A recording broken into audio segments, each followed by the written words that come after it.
Hey guys, இன்றைக்கி நம்ம வந்து நம்மளோட நயன் மில்க் சோப் வந்து எப்படி பண்ணுறது அப்படின்றது தான் பார்க்க போகிறோம். ஸோ நிறைய பேருக்கு இந்த ப்ராசஸில் டவுட் இருக்கு அப்படின்றனால இந்த வீடியோவை ஒரு மேக்கிங் வீடியோவாகவே நான் போடுறேன். அண்ட் உங்களுக்கு எதாவது டவுட் இருந்துச்சு அப்படின்னா கீழே கமெண்ட்ஸ்லையும் கேளுங்க, இல்லைனா ஸ்க்ரீனில் தெரியுற நம்பருக்கு வாட்ஸ்அப் பண்ணி உங்களோட டவுட்ஸை வந்து கிளியர் பண்ணிக்கலாம். அதுக்கு முன்னாடி நம்மளோட மோல்ஸ் எல்லாத்தையுமே ரப்பிங் ஆல்கஹால் போட்டு நம்ம வந்து டிஸ்டில்ட் பண்ணிக்கலாம். இப்போ நான் பண்ண போகிறது பார்த்திங்கன்னா 200 grams ஆஃப் சோப்ஸ் மட்டும்தான். அண்ட் மீதி வந்து நான் சாம்பிள் சோப்பாக வந்து ரெடி பண்ணி மேக் பண்ணி வச்சுக்க போகிறேன். ஸோ அந்த மாதிரி தான் இப்போ நம்ம பண்ண போகிறோம். அதுக்கு தேவையான இன்க்ரீடியன்ட்ஸ்லாம் வந்து பார்த்திங்கன்னா எசென்ஷியல் ஆயில், ஃப்ரேக்ரன்ஸ் ஆயில் அதெல்லாமே வந்து இந்த சைடு இருக்குது. அண்ட் மெயினான இன்க்ரீடியன்ட் கோகோனட் ஆயிலும் நான் வச்சுருக்கேன். இது வர்ஜின் கோகோனட் ஆயில் தான். ஸோ இந்த மோல்டும் நமக்கு ரொம்ப தேவையான ஒரு விஷயம். 100 கிராமுக்கு மேலேயே இந்த மோல்டில் வந்து பிடிக்கும். ஸோ அதையும் வந்து நான் ரெடி பண்ணி வச்சுருக்கேன். இந்த சைடு பார்த்திங்கன்னா நம்மளோட மெயின் இன்க்ரீடியண்ட்டான நயன் மில்க்ஸ் வந்து இதில் நான் ஆட் பண்ணியிருக்கேன். ஸோ இதில் என்னென்ன மில்க் இருக்குது அப்படின்றத நான் கேப்ஷன்லேயே கொடுத்துருக்கேன், வேணுன்றவங்க செக் பண்ணி பாருங்கள். அண்ட் இது எல்லாமே காய்ச்சி பாயில் பண்ண மில்கில் இருந்து மட்டும்தான் நம்ம இந்த சோப்பை வந்து மேக் பண்ண முடியும். பிகாஸ் மெல்ட் அண்ட் போர் சோப்பில் வந்து நம்ம ப்ரிசர்வேட்டிவ்ஸ் எதுவுமே ஆட் பண்ண முடியாது. அண்ட் ஹோம்மேட் சோப்ஸ் எதுவாக இருந்தாலுமே நம்ம ப்ரிசர்வேட்டிவ்ஸ் ஆட் பண்ணக்கூடாது. ஸோ அந்த ரீசன்னால் இது எல்லாமே காய்ச்சி நல்ல மாய்ஸ்சராக இருக்க சோப்ஸ் மட்டும்தான் நான் எடுத்து வச்சுருக்கேன். அந்த லிக்விடை வச்சு தான் நம்ம வந்து பண்ண போகிறோம்.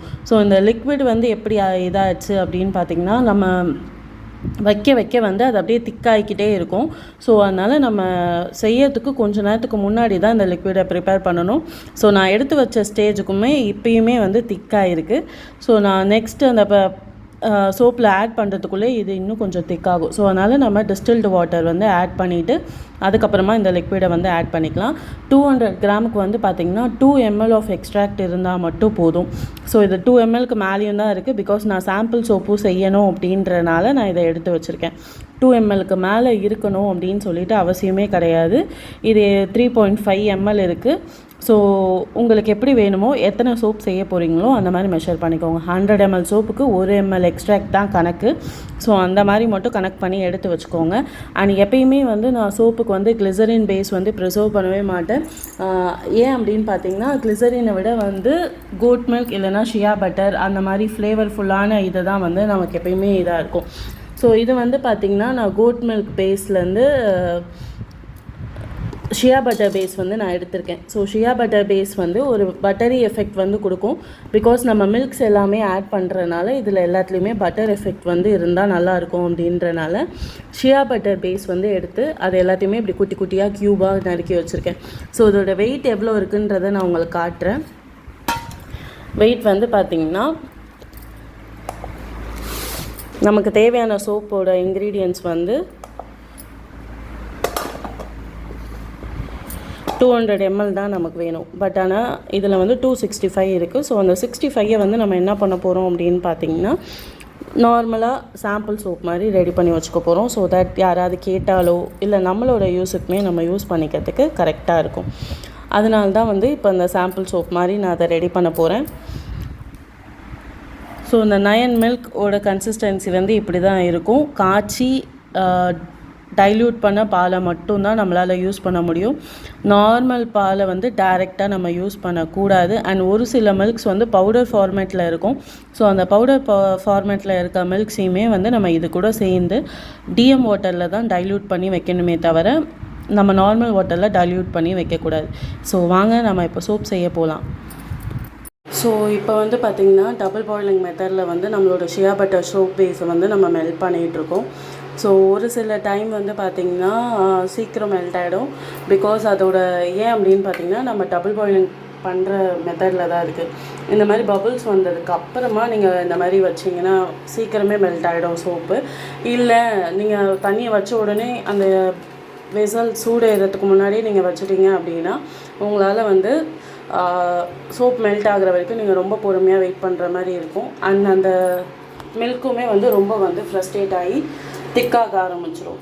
ஸோ திருப்பி நீங்கள் டிஎம் வாட்டர் ஊற்றுனீங்கன்னா அதில் இருக்க கன்சிஸ்டன்சி வந்து போயிடும். அதனால வந்து தண்ணி நல்லா கொதிச்சதுக்கப்புறமா சோப் பேஸை டக்குன்னு வச்சுட்டு நீங்கள் இது பண்ணுங்கள்.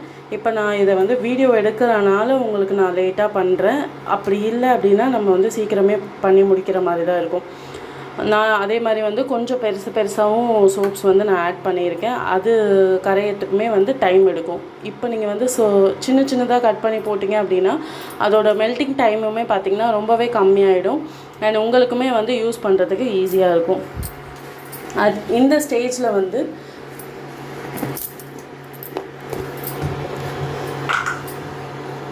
ஃப்ரெஷ் ஆலோவேரா வந்து உங்கள்கிட்ட இருக்குது அப்படின்னா ஆலோவேராவை கட் பண்ணி அதில் ஆட் பண்ணிக்கோங்க. ஸோ தட் உங்களுக்கு ஈஸியாகவே இருக்கும்.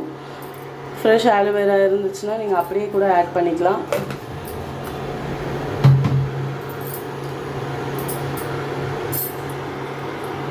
பவுடர் ஜெல் எதுவாக இருந்தாலுமே நம்ம வந்து அதே டைமுக்குள்ளே நம்ம ஆட் பண்ணிடணும். பிகாஸ் அதை ரொம்ப நேரம் வச்சுருந்து அப்படிலாம் நம்ம ஆட் பண்ணக்கூடாது. பிகாஸ் அது டைல்யூட் ஆகி அதே சேம் கன்சிஸ்டன்சியில் வெந்து வந்தால் மட்டும்தான் கரெக்டாக இருக்கும். அண்ட் இங்கே பார்த்தீங்கன்னா நான் நார்மல் டெம்பரேச்சரில் வச்சு தான் வந்து நான் பாயில் பண்ணிகிட்ருக்கேன். ஓகேவா, திடீர்னு வந்து நம்ம கன்சிஸ்டன்சி மாறும் போது அது 160 வரைக்குமே போகிறதுக்கான சான்சஸ் இருக்குது. ஸோ நம்ம அது வரைக்கும் வந்து விடக்கூடாது. 100 வச்சு தான் இது பண்ணணும். இதுவுமே வந்து பார்த்திங்கன்னா சோப் பேஸ் மெல்ட் ஆகிற வரைக்கும் தான் அந்த 100 வந்து நம்ம வைக்கணும். ஒன்ஸ் பேஸ் மெல்ட் ஆகிடுச்சு, ஜெல்லெல்லாம் கரைஞ்சிருச்சு அப்படின்னா நம்ம வந்து கீப் வார்ம் ஸ்டேஜில் வச்சு தான் அதை வந்து நம்ம இன்க்ரீடியன்ட்ஸ்லாம் ஆட் பண்ணுமே தவிர ஸ்பீடில் இருக்கும்போது நம்ம இன்க்ரீடியன்ட்ஸ் வந்து ஆட் பண்ணக்கூடாது. அதுவுமே வந்து ஒரு பெரிய ட்ராபேக்காக போயிடும் அதுக்கப்புறம். ஸோ அதுக்கேற்ற மாதிரி நீங்கள் அதை மெல்ட் பண்ணிவிட்டு ஆட் பண்ணிக்கோங்க. அண்ட் நான் ஃபஸ்ட்டு உங்கள்கிட்ட காட்டின கன்சிஸ்டன்சிக்கும் இப்போ இந்த கன்சிஸ்டன்சிக்கும் உங்களுக்கு டிஃப்ரென்ஸ் தெரியும்னு நினைக்கிறேன். அதை விட இது இன்னுமே கொஞ்சம் திக்காக இருக்குது. ஸோ இதுக்கு மேலே நம்ம வைக்க வந்து பார்த்திங்கன்னா பால் ஏடு படிஞ்ச மாதிரி ஆகும். ஸோ நம்ம காய்ச்சின பால் வந்து அப்படியே ஏடு படிஞ்ச மாதிரி ஆகும். ஸோ அதனால் வந்து இந்த ஸ்டேஜ்லேயே வந்து அந்த 9 மில்க்ஸ் பவுடரையும் வந்து நம்ம ஆட் பண்ணிக்க போகிறோம். ஸோ இதெல்லாம் தான் இந்த சோப்பில் நம்ம ஆட் பண்ணியிருக்க இன்க்ரீடியன்ட்ஸ். அண்ட் இதோட ஃபைனல் அவுட்புட் பார்க்கணுன்னா இன்ஸ்டாகிராமோட லிங்க் வந்து கீழே கொடுக்குறேன். அங்கே போய் இந்த சோப்போட ஃபைனல் ரிசல்ட் வந்து நீங்கள் பாருங்கள். அண்ட் உங்களுக்கு யாருக்காவது தேவைப்படுது அப்படின்னா ஸ்க்ரீனில் தெரிகிற நம்பருக்கு வாட்ஸ்அப் மூலமாக உங்கள் ஆர்டர்ஸை ப்ளேஸ் பண்ணிக்கோங்க. சென்சிட்டிவ் ஸ்கின் மட்டும் இருக்கவங்க இல்லை, எல்லாருமே இந்த சோப் யூஸ் பண்ணலாம். தேங்க்யூ ஃபார் வாட்சிங்.